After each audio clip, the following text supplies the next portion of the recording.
Welcome back, episode 6 with the Scientific Spiritualist. And today we will be discussing none other than the infamous Rome Emperor, 57th in line, Constantine the Great, aka Flavius Constantine as his real name. The importance of this figure is tremendous to modern Christianity, to ancient Christianity, in his direction of merging Roman Catholicism, paganism, Judaism, and the maverick religion of Yahshua, aka Jesus of Nazareth, into the modern times, has evolutionized Christianity to a machine that the world never seen coming. And today, we will be digging deep into his influences, his background, his imagery importation into the Christian religion, and the effects of his long-lasting agenda. And I hope you are ready to take this in one breath at a time, one fact at a time, and digest this information for whatever truth it brings you to. So just to give a little context about the background of this situation, the reason why Constantine became such an important figure to me was because he brought to my awareness his influence on the Christian faith, particularly the Roman Christian faith, which then branched off to the Protestant faith. So he pretty much is the new Christian age religion in his influence. Things such as him being able to influence the cross as the main symbol of Christianity, changing the worship day from the Sabbath to Sunday, and a host of other things we're going to get into. Not only just those things, but also the most important, taking out canonical books that were a part of the original Judaism Christian Bible that he and his council took upon themselves to rearrange and put into their own particular order for whatever political, spiritual agenda that today is still a deep question for scholars and those alike who study the concept. Now, give us some history on Constantine. He was born in 292 to Saint Helen the Great, who is now a saint in the Catholic religion, so as Constantine. His father was a military officer named Constantinus I, and he comes from a line of political Roman aspirations, pretty much. Constantine was pretty much bred to be a ruler, an emperor in his own right, because his bloodline is what he came from. So his mission was far beyond that of the common man of his time, or probably even current times, as we was then undeveloped.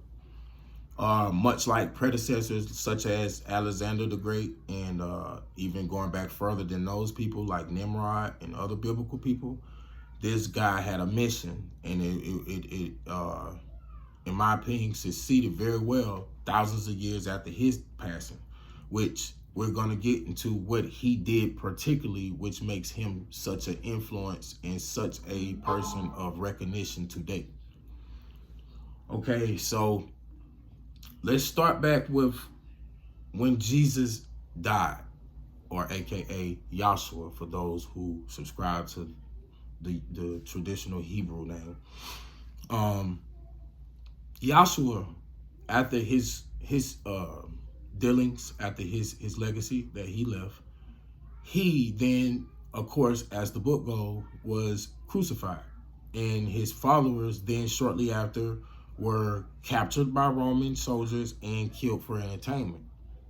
And this is where it becomes pivotal for people to understand that the knowledge and the teachings that these 12 disciples had gathered from Yahshua was totally different than the infused knowledge that was then put together from the gathering of that knowledge, the interpretation and taking out of it, and infused with pagan tradition knowledge, the Judaism book that already existed, the prior Egyptian and Sumerian influence knowledges that already existed, and mixed into one.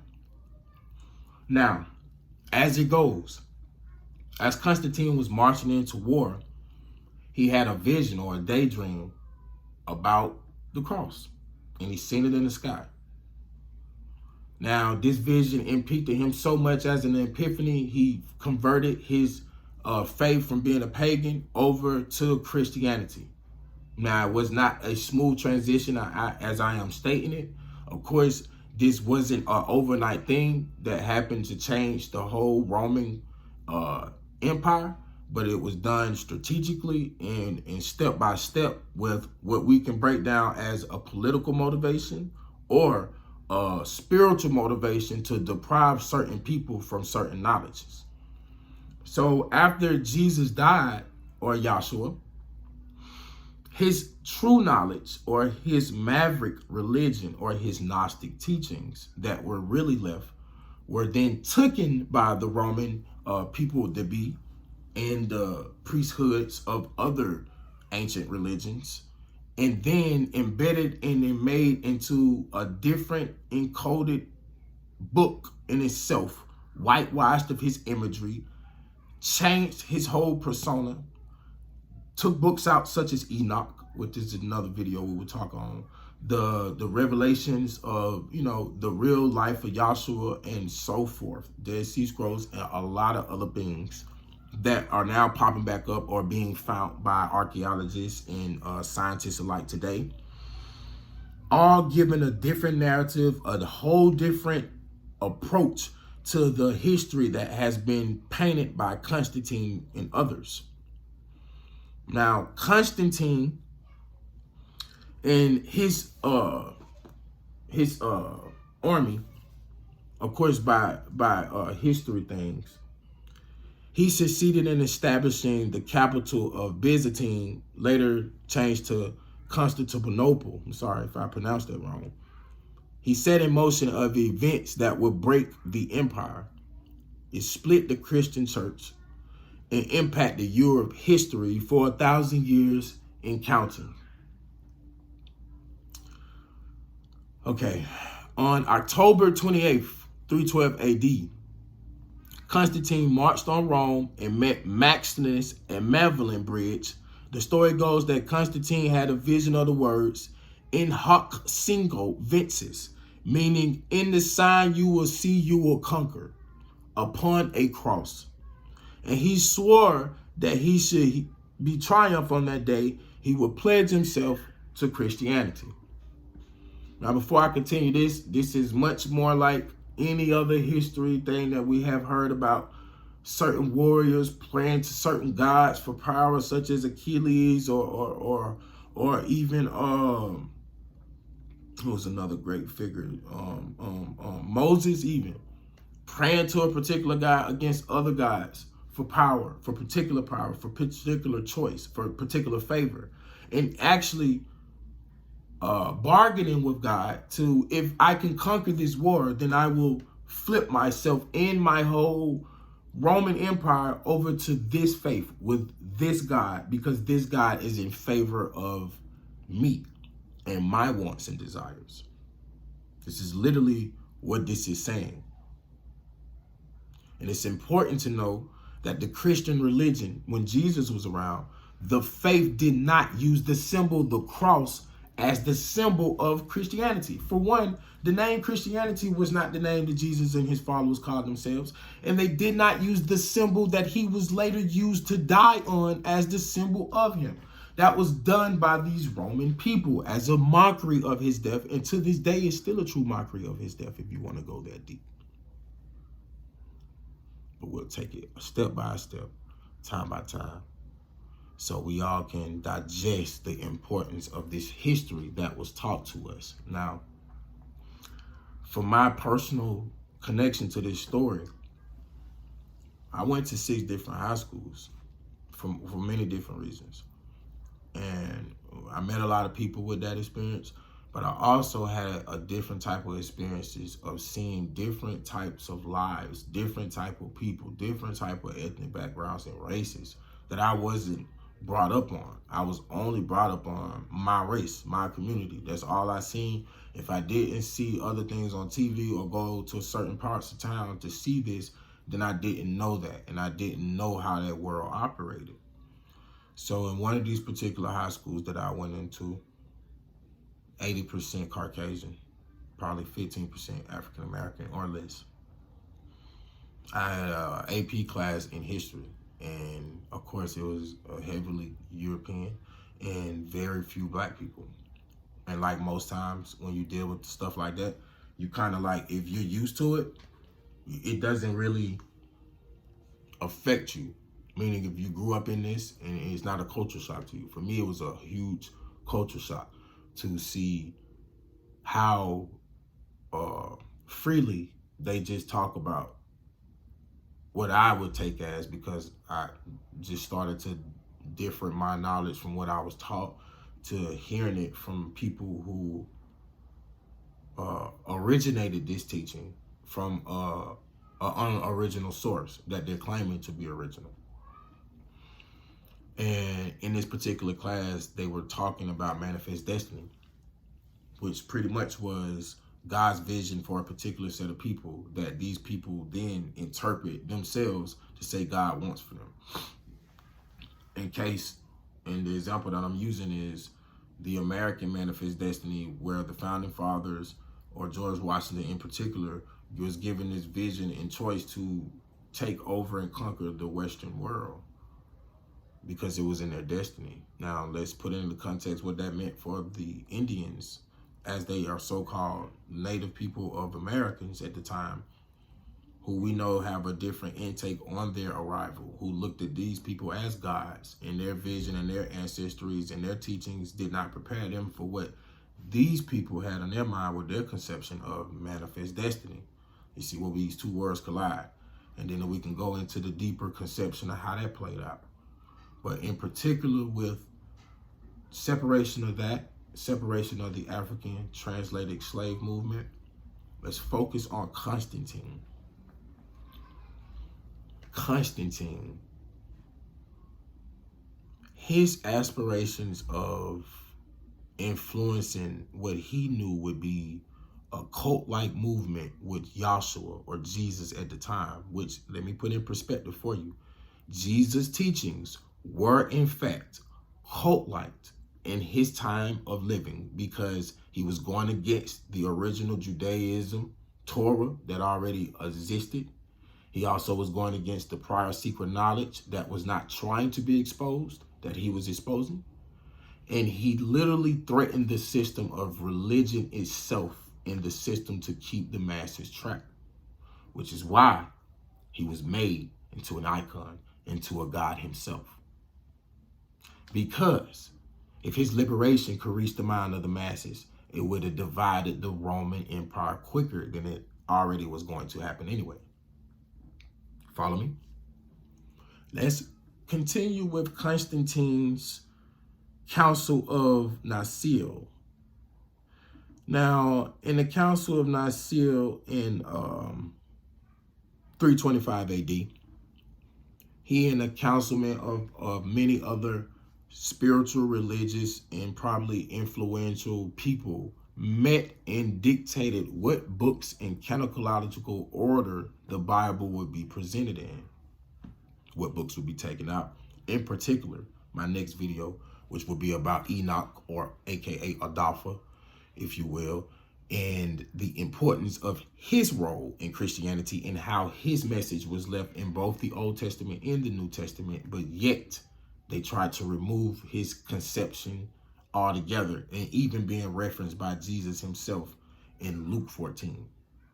Now see, this situation then brings to awareness the deepness of why Constantine and his council removed those books, why they set the whole religion itself in turn to be a political tool to control, listen here now, the growing cult-like culture that was influencing the masses, the mass culture of the Judaism Torah that already existed, and now the growing New Testament Roman Catholic Christian church that had nothing to do with spiritual liberation, but with political aberration and desires from one leader who needed to conquer a war at his time, and he switched his faith based in his prayer to being a leader, and that God granted him what we have today.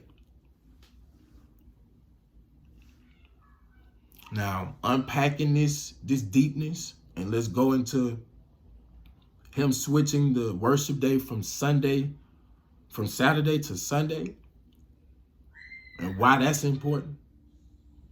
From how he established the cross as the symbol of Christianity himself. Not God, not Jesus, not nobody. Constantine himself. And that influence on what that lasted till today. And most importantly, the tampering with the so-called Word of God that was deliberately done by this council of people and justified in whatever way the world has bought, but went against the very thing that it said do not do. Now, for those who can follow that matter, why wouldn't that be an issue to the confusion, the frustration, the misleading, the politically aligned aspirations of religion embedded into the system itself? Now, I ended up passing an AP class, but I didn't make a lot of friends. And that's for more than one reason. Now, what I'm doing now is, it's not a secret. Like I'm explaining to you, I was taught this in school myself. It just it didn't have context. Like it didn't have context to most people now. Like, why does this matter? It matters because you're living a whole world based in something done from an emperor, from a time in a culture that is made, not even yours.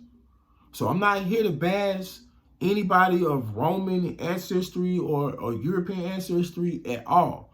What I am doing is exposing the truth for people who have bought into this system, thinking it to be the Word of God. But if you cannot separate God from man, then you will be confused. Every religion, every prehistoric time, every new generation, every new fad, you will follow, because you will have no basis of truth.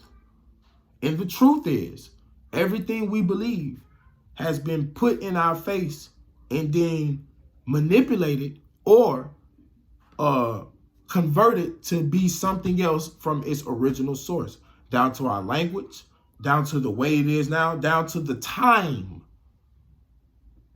down to it being what we are calling 2021. Or after death. Now, if you can understand the magnitude of this and the influence it has on our communities today, where there's so many divisions in Christianity, there's so many sects in Christianity, and there's little history about the religion itself. There's little facts about what is going on with this. It's just put in your face at birth. You are chosen, you are heritage, and then not only that, you're spiritually manipulated into the faith because you align everything that happens in your life with Jesus, God, and these other things. Ignoring the history being taught to you in your face that at a time they didn't even want you to understand or have a law to even read. Now, as we know, the continuing epidemic in our community is not only all the other plagues that exist, but the biggest one, we don't like to read. And as soon as someone says something about reading, then you automatically become a person who is of white ancestry. You get that? You get the mind fucking and shit. Like, they gonna tell you act white for doing the same reading the white people knew would keep your ass confused. Those type of white people. Because again, I don't use general terms because I know those terms don't exist. White people is a term that came out in the late 1800s, so is black. We have melanated people and we have less melanated people, if we want to go there. I am not a racist. I only speak in terms of exposing truth in its core in the religious epidemic, because it's not just Christianity. I would not just single out this one religion. It's any religion that is man-made, probably not meant to be something controlling and negative, but turns out to be, because the influence of people having to be led by another person's intelligence or communication to a God or higher God is always going to cause somebody to become a slave. A slave to your mind, a slave to your own thoughts, or a slave to your own emotions. And you want to ignore truth when it's in your face. Truth is not pretty. Don't it say that in the word? Don't it say search for it and it shall be revealed to you? If you go that deep with it, it's going to take you out that book in itself and deeper and deeper. And then to the fact where then, yeah, you can't say the truth ain't even in the book. It's in everything around you. But how many going to catch that? How many going to read enough to understand that much? Before they say, I don't got to read it all, I already know it, but I'm still confused, and you still end up finding sway to those same influences that I'm telling you did this on purpose. And it's in your history books. They history books. His story. And I've been asked so many times, why is history important? History is boring. Why is history relevant? History is making your tomorrow. History made your yesterday. History going to determine your future like it did so many eons before and after. But let's keep ignoring history. And then what they say, you're just going to be bound to repeat it. The same ignorant failures, the same loopholes, the same ignoring this biblical book that everybody has. But how many read? And it's different versions. This Catholic book who created that Constantine had, 81 books. The Protestant version, King James, 66. The Torah originally, 613. It has additional now. Broken down to 10 commandments. That was not originally just 10. Moses dropped them and had to go back, remember? You probably wouldn't know that if you don't read.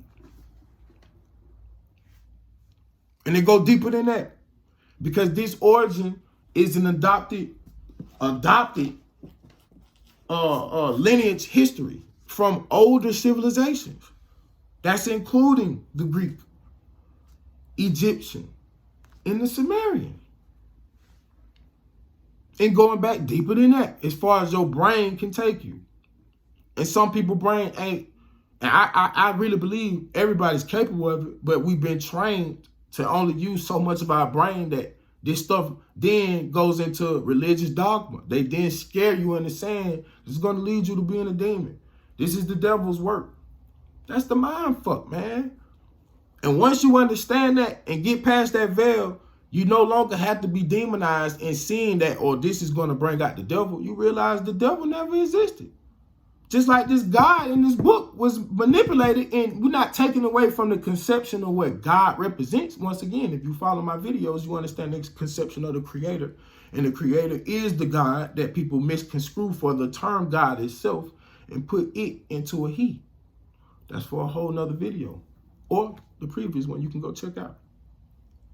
Now, if you're watching this video and you watch any of my videos, I make these videos out of truth and love coming from the heart of being a true believer in the Christian faith and reading it and studying it with my heart and soul, asking for visions and understandings of problems and questions that I had that nobody would answer, especially of the faith itself, or just say, trust God. God will reveal it to you. And it has revealed it to me. And it's no secret at all for those who understand it, because it's always been right in our face. Literally. And you hold on to it and you know it to be truth. And I'm out. The thing about it is it's the hidden parables. It's the underlying meanings of reading between the lines that lies the keys to you digging out of this and finding the jewels in your everyday life. The Garden of Eden. The so-called Adam and Eve. The Moses story. The Israelites having to go through the wilderness for 40 years. The Israelites making Jerusalem and breaking into two factions. And the tribes having their internal civil wars. Ongoing disputes that never settled in happiness. But yet God did all this. The destructions of earth over and over again. The floods, the worlds over and over again. So if you follow this video for a deeper context of the influence of this figure called Constantine, I want you to really dig and do your own research before you just take my word for it or the research. Because if I could show you the research, the countless books, the things that people would say, well, that don't mean shit. Well, that's fine. What is your faith based in that got you to believe what you believe? And I'm going to tell you what they say and how it was made. And you can argue those facts. You're just arguing the facts of what they have said and how they have made this is what it is. For those who can understand the importance of understanding Constantine being now a saint in the Catholic religion, and he was no more than an emperor, a general. It's like us saying the same about, let's take it here. If the Confederacy won the Civil War and these people painted history, they will be painted in such a light as Constantine. Will they make it right? Is they right? Is that true? We need to know these questions because the influence of changing figures into certain races that they weren't originally, the influences of tampering with spiritual doctrines, with words that come from divine interventions and divine connections, is something the world, the 2.15 billion Christians in the world, should take a look at in a deeper context. Nothing wrong with being a so-called Christian, like it ain't nothing wrong with being a Muslim, a Buddhist, a atheist, if you will, or any other title for people to classify themselves a group that believes or not. That doesn't matter. What matters is the society in the world we all live in and have the liberty to agree or disagree on this concept itself based in the origins of this true history facts that happened in bloodshed, war, political strategy, slavery, done under the banner of God in so many different versions. Which one is truth? Which one is your truth? Again, if you haven't subscribed to my channel, I would really appreciate it if you do, so we can further develop and get into deeper analytics and discussions and spiritual connections and historical references and scientific connections and just overall general life, because it's about coming together, understanding the bigger picture, understanding how we all can save our souls regardless of our race, creed, nationality, or color at all. And if you believe in that, then just study truth. And I'm not asking nobody to follow what I do. I'm not asking nobody to take my word for truth. I'm asking you to do your own research. I'm asking you to add works to your faith. I'm asking you to take the veil from your cover. See why you're here. Thank you. Have a blessed day.